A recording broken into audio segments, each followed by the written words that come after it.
Paz do Senhor, alunos. Vamos para a nossa segunda aula de panorama do Antigo Testamento, Pentateuco e livros históricos. Pentateuco compreendendo os primeiros 5 livros da Bíblia, 4 escritos por Moisés e o último por Josué. Gênesis, Êxodo, Levítico, Números, Deuteronômio, chamado de Torá pelos judeus. Pentateuco, ou livros da lei, onde narra desde a criação do mundo, dia após dia, a criação do homem e da mulher, a formação do jardim do Éden, a queda do homem, Gênesis capítulo 3, verso 15, a promessa de Deus para a redenção do homem, através da semente da mulher, o proto-evangelho.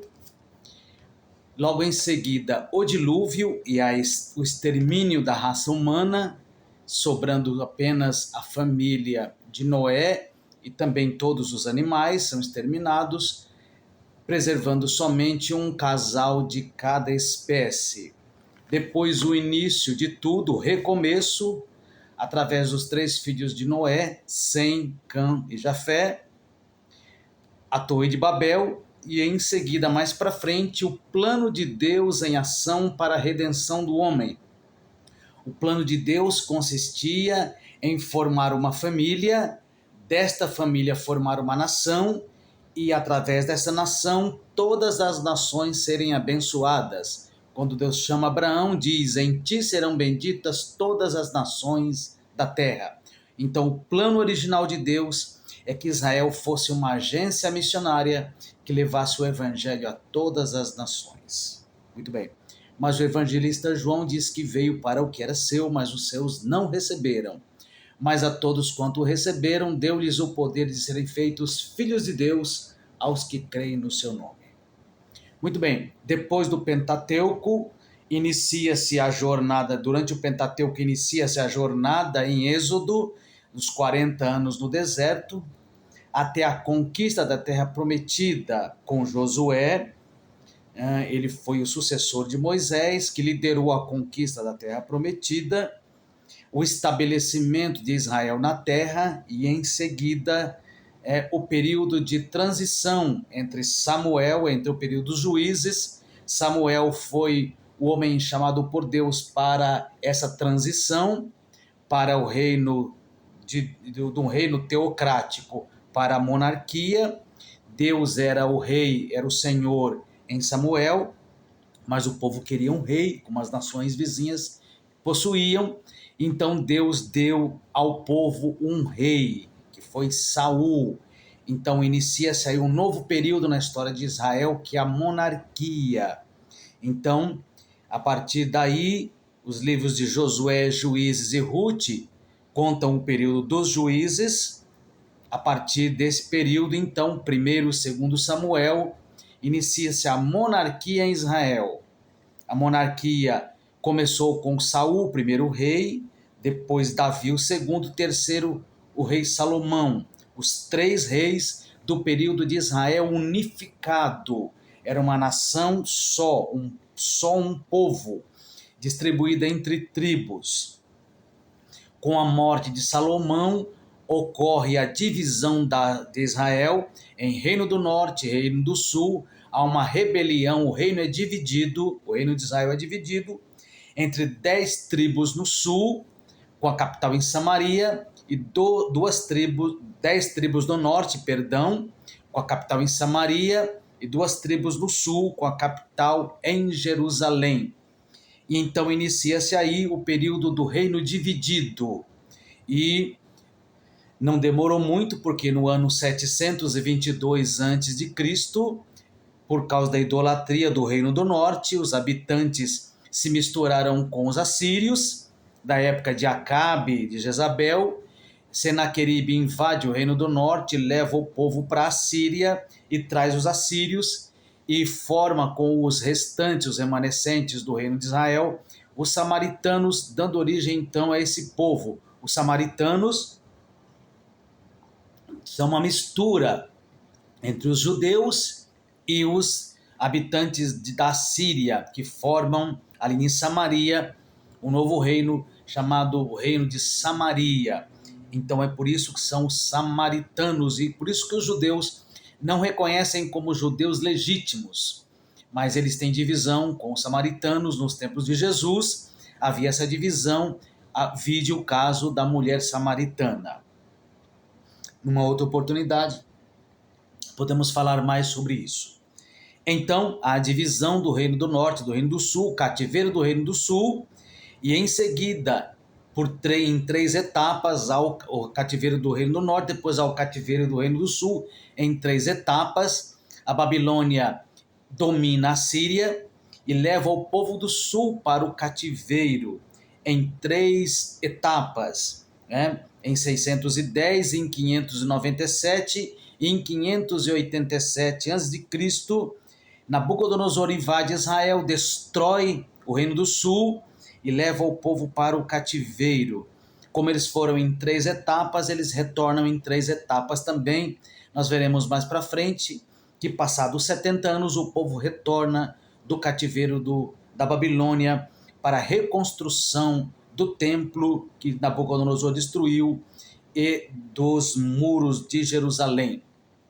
Então, nós temos aí o período dos reis e o período das crônicas, né? Os livros dos reis, que narra os reinos do norte e os reis do sul.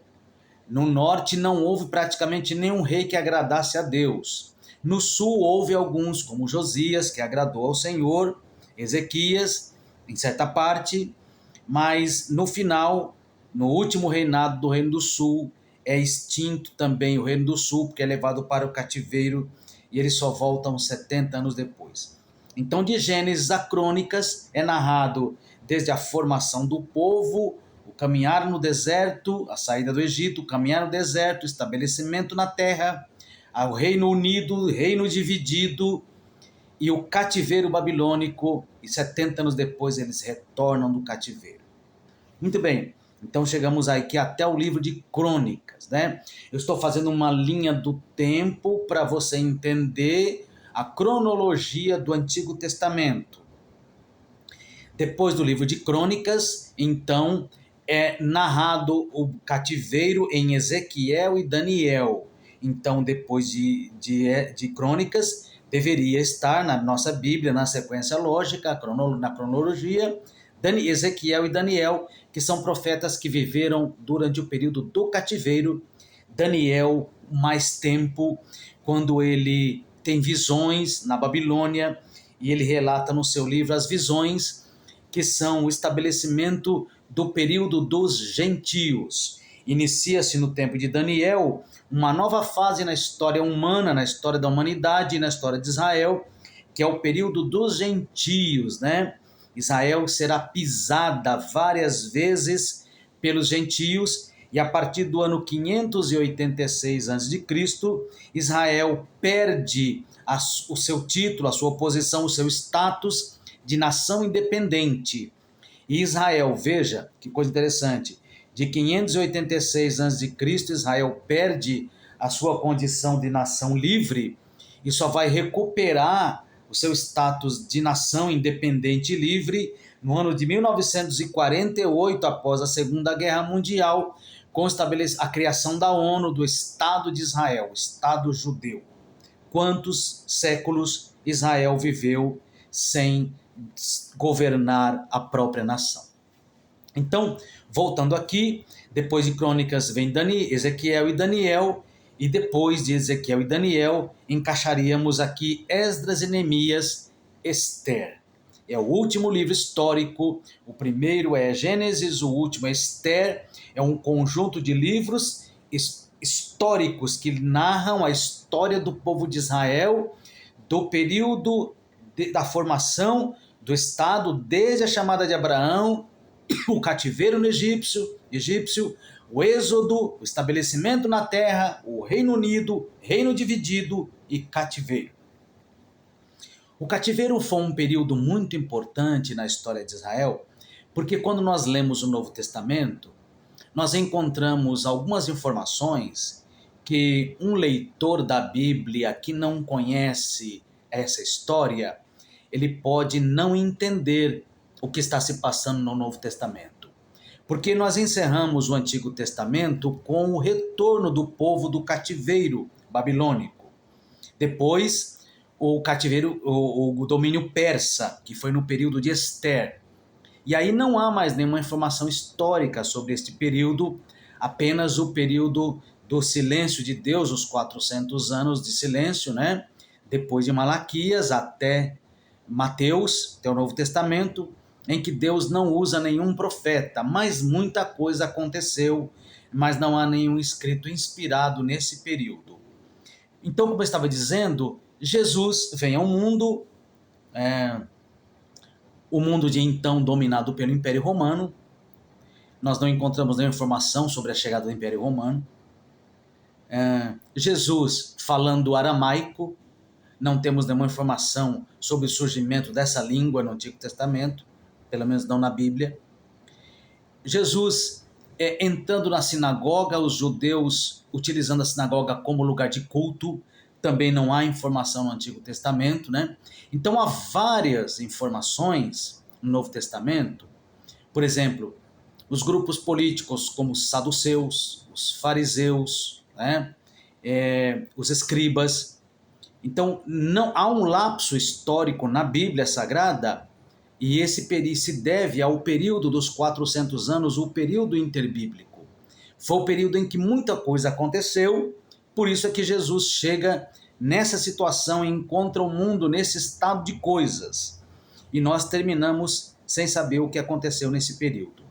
Quando nós estudarmos o panorama do Antigo Testamento 2 e falarmos sobre os livros poéticos e proféticos, nós teremos oportunidade de entender melhor o que foi este período entre o retorno do cativeiro até a chegada de Jesus Cristo.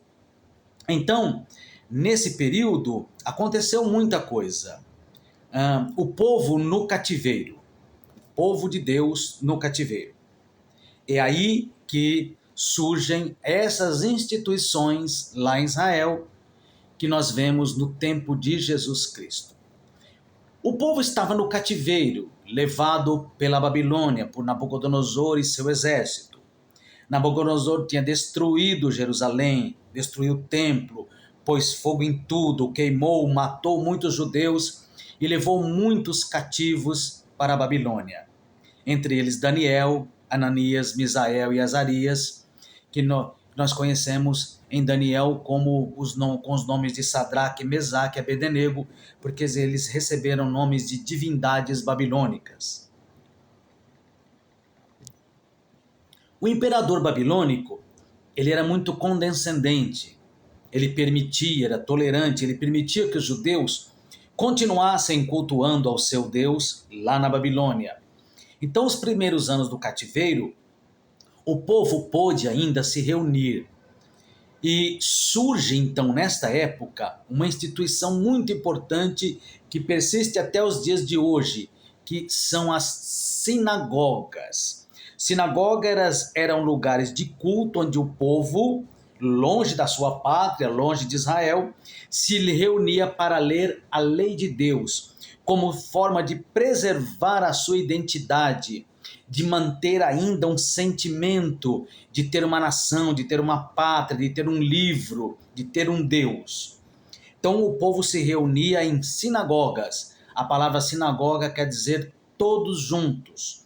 Eles se reuniam ali, liam a lei, oravam, cantavam e havia explicação da lei, dos escritos. Então ali surge o culto judaico que séculos depois seria o culto cristão. O culto que nós celebramos hoje nas nossas igrejas, ele surgiu aonde? Lá no cativeiro babilônico. O modelo de culto ali persiste até hoje. Quando nós nos reunimos, nós cantamos louvores a Deus, nós contribuímos ao Senhor, porque há um mandamento de que ninguém poderia comparecer diante de Deus de mãos vazias. Há um período de explicação, de leitura da palavra e explicação da lei, né? E há um período também de orações. Então, o modelo de culto que nós seguimos até hoje é o modelo judaico. Por que isso? Porque os primeiros cristãos eram judeus. Os primeiros que se converteram eram judeus. Então, eles herdaram, ou nós cristãos herdamos dos judeus a forma de cultuar, né? E muita gente até hoje segue essa liturgia iniciada lá em Israel. Muito bem. Como eles se reuniam e liam a lei, todos precisavam ter uma cópia das escrituras nas mãos. Então aí surgiu um grupo muito importante, que foram os copistas da lei. Quem eram esses homens? O que eles faziam? Eles faziam cópias da lei, escreviam, copiavam, então assim, olha, uma cópia para você, outra para você, outra para você, e todos quando se reuniam tinham oportunidade de ter a lei nas mãos. Isso foi fundamental para que eles pudessem desenvolver esse espírito de culto e de sentimento de que tinham ainda um legado de Deus. Eles reconheciam que estavam no cativeiro por culpa deles mesmos, pela sua idolatria, pelo seu pecado, pelas suas transgressões. Nós vamos entender por que Deus tomou essa atitude lendo lá os livros de Crônicas, não é? Primeiro e segundo Crônicas. Nós vamos entender tudo como o povo se corrompeu, como o povo ofereceu sacrifícios a ídolos, como o povo queimou seus filhos no fogo, principalmente em 2 Crônicas, capítulo 36, a partir do verso 15, nós vamos encontrar o relato do que levou Deus a mandar o povo para o cativeiro.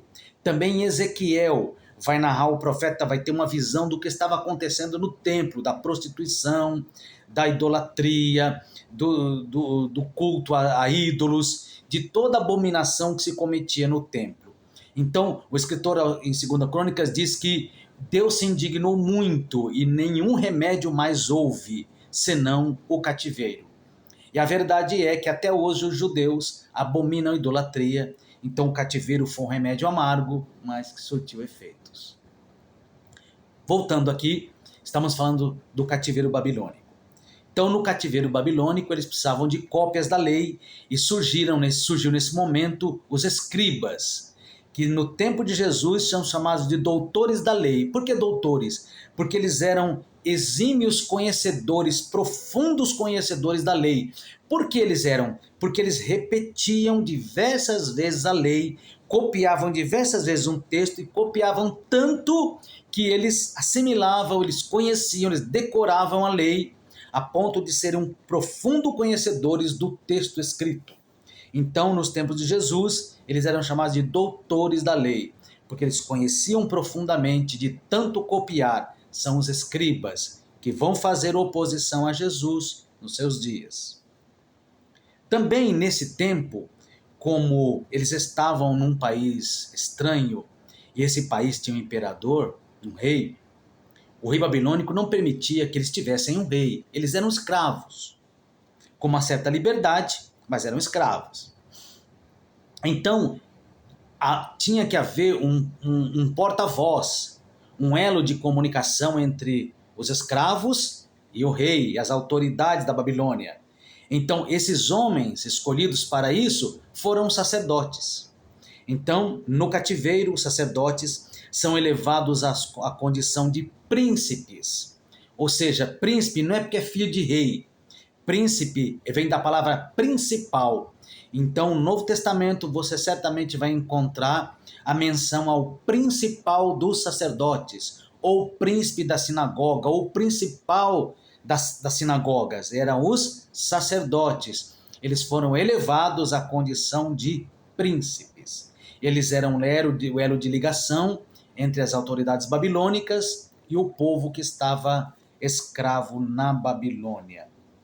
Era muito importante isso porque os babilônicos trouxeram muita riqueza de Jerusalém, muita riqueza de Israel. Então, eles eram prisioneiros importantes, porque deles a Babilônia alcançou grande fortuna com ouro e tudo que havia no templo, as taças, os copos de ouro e tudo que havia, inclusive a arca do concerto, provavelmente deve ter sido levada para a Babilônia nessa época, se ela não foi queimada, se ela não foi destruída. Então tudo era de ouro, de prata, de pedras preciosas, de madeira da mais alta qualidade. Então o tesouro que os babilônicos tiraram de Jerusalém era incalculável a fortuna. É por isso que eles davam uma certa importância para os judeus. E eles tinham uma certa liberdade de culto. Muito bem. E ao mesmo tempo em que o povo o judeu se relacionava com os babilônicos, eles foram se misturando e a língua hebraica que eles falavam antes do cativeiro lá em Jerusalém, ela sofreu alterações, dando origem ao aramaico, que era a mistura do hebraico com o babilônico, surgindo então o aramaico. O livro de Daniel, ele foi escrito originalmente no aramaico. E nos tempos de Jesus, era a língua que o Senhor Jesus falava, era o aramaico. Então, vale lembrar que nos tempos de Jesus, a população em Israel falava o aramaico, que era a língua usual do dia a dia, falava o hebraico, que era a língua do culto, eles cultuavam a Deus em hebraico, falavam o grego, que era a língua da cultura da época, a língua de relacionamento entre as nações, como o inglês é hoje, e falavam também o latim, eram obrigados a conhecer o latim, porque era a língua de comunicação entre a autoridade romana, entre o povo e os romanos. Toda a proclamação dos imperadores romanos era feita na língua latina, no latim. Então os judeus conheciam todas essas línguas, eram obrigados a saber se expressar, conversar e escrever em todas essas línguas, porque eles eram escravos, cativos, vassalos dos reis, dos imperadores romanos. Mas o povo vivendo no cativeiro adquiriu então uma nova língua que passou a ser o aramaico. 70 anos se passaram e se levantou um novo imperador, que foi Ciro. Ciro, o persa, na visão de Daniel, corresponde ao segundo animal, a segunda parte da estátua, o peito da estátua, que era o Império Persa. E o imperador Ciro está narrado lá em 2 Crônicas, está narrado também no livro de Jeremias. Ele permite que o povo volte para a reconstrução dos muros, para a reconstrução do templo. Então, em 3 levas, com Zorobabel e outros, o povo judeu retorna a Jerusalém, e nesse retorno surge a história de Ester, que livra seu povo da destruição. Vocês conhecem bem a história. Então encerra aí o último livro histórico, é o livro de Ester. Porque depois dessa época, então, há uma lacuna, um lapso, um intervalo de tempo, de história, em que não há registros bíblicos. Essa história só é mencionada lá na Bíblia Católica, nos livros apócrifos de 1º e 2º aos Macabeus, que vai narrar, então, a chegada do Terceiro Império, que é o Império Grego, com Alexandre o Grande, que dominam todo o mundo de então, influencia até hoje a cultura dos povos, através da língua grega, e logo após a morte de Alexandre, que era um guerreiro, um general, os seus 4 generais o sucederam no domínio do mundo de então, dividindo as nações. O Egito ficou com Ptolomeu, a Síria com Seleuco, e havia mais 2 imperadores, que dividiam o mundo da época, e há uma disputa nessa época, uma disputa política, territorial entre Síria e Egito, e termina Israel ficando no meio, Pode ver que Israel está no meio dessa briga, desse domínio,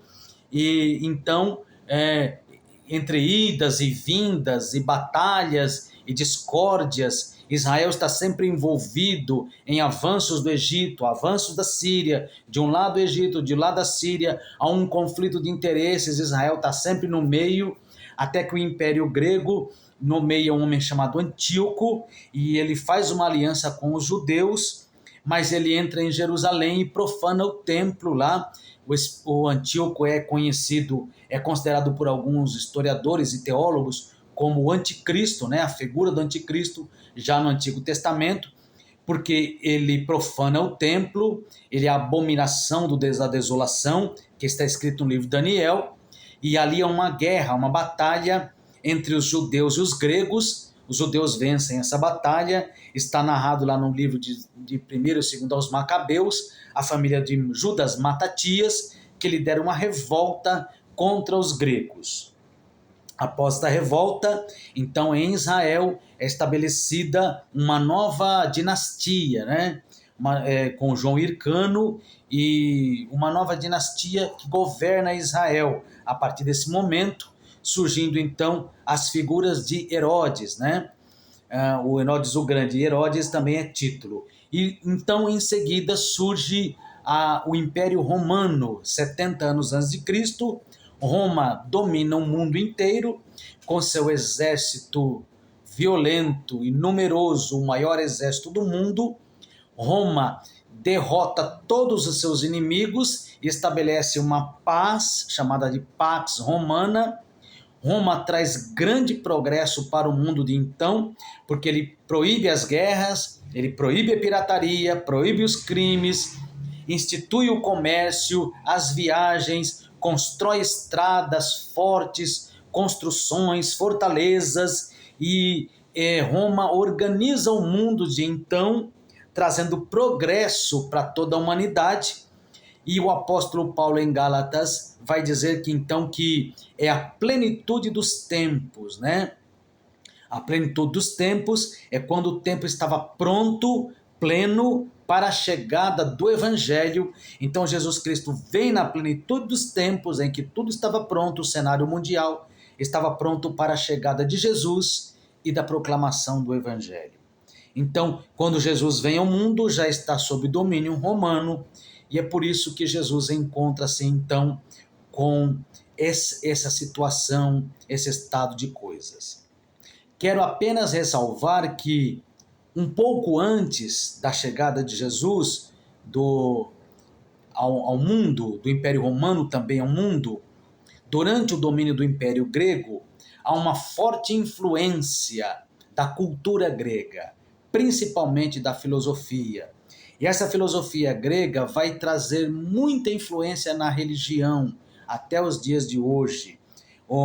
A filosofia grega, trazida pelos grandes filósofos, Aristóteles, Platão, Sócrates, as nações misturam a filosofia grega com o cristianismo e com outras crenças, e dando origem ao gnosticismo, que vai afetar a igreja de uma forma tremenda até o período dos pais da igreja e até os dias de hoje. Acreditem, ainda há muitas ideias gnósticas por aí em algumas religiões, e numa oportunidade nós falaremos mais sobre esse fato.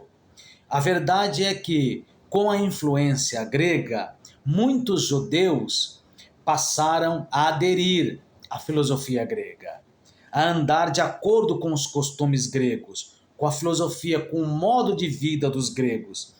E havia um grupo de judeus que era contrário a isso. Então, esse grupo de judeus, ele é chamado de fariseus. Os fariseus surgem como defensores da lei, do templo, das instituições judaicas, e são contra a influência da cultura grega e da filosofia na religião judaica. Eles são chamados de Hasidim no hebraico, que quer dizer separados. Então, quando surgem os fariseus, eles então lutam para purificar a religião da influência grega. Mas nos tempos de Jesus, é mais um grupo que faz ferrenha oposição ao Senhor Jesus. Então, eu espero com este vídeo, com esta aula, com esses minutos, ter esclarecido mais um pouquinho sobre esse período dos livros históricos, né? Pentateuco e livros históricos. Lembrando mais uma vez, esse período é um período da história bíblica que vai desde a criação até o cativeiro babilônico, né? E o retorno do cativeiro e a chegada de Jesus Cristo. Mas o último livro histórico é Esther. Então vamos lá, Gênesis, Êxodo, Levítico, Número, Deuteronômio, é o Pentateuco, que traz então a criação, queda, dilúvio, chamada de Abraão, a descida da família de Jacó e José até o Egito e o cativeiro egípcio, o período do cativeiro lá no Egito. O livro do Êxodo vai trazer então a libertação do povo, a travessia do Mar Vermelho, a caminhada no deserto, a instituição do culto, a entrega da lei, os sacrifícios, o sacerdote, a instituição dos levitas, até o livro de Números, que é a contagem do povo, e o livro de Deuteronômio fechando esse período do Pentateuco com a repetição de Êxodo 20, toda a lei que o Senhor entregara como forma de preservação do povo, da nação que o Senhor tinha estabelecido ali. Esse é o Pentateuco. A partir daí, então nós temos Josué, que é o fim do período da caminhada no deserto, até a conquista de Jericó, a conquista da terra prometida, o estabelecimento do povo lá, o primeiro período de governo através dos juízes, depois o segundo período de governo, que é a monarquia em Israel, que iniciou com a chamada de Samuel para instituir e ungir o primeiro rei, Saul, Davi e depois Salomão, o período de Israel unificado, as 12 tribos. Depois de Salomão, a divisão do reino, reino do norte, reino do sul, a divisão do país, reino dividido. O reino do norte foi para o cativeiro na Síria no ano 722. O reino do sul foi para o cativeiro na Babilônia, finalmente em 586 a.C. Há então o período do cativeiro babilônico, onde muita coisa acontece, principalmente o desenvolvimento fortíssimo de uma exclusividade judaica. Eles compreenderam que eram o povo de Deus. Também uma forte aversão à idolatria.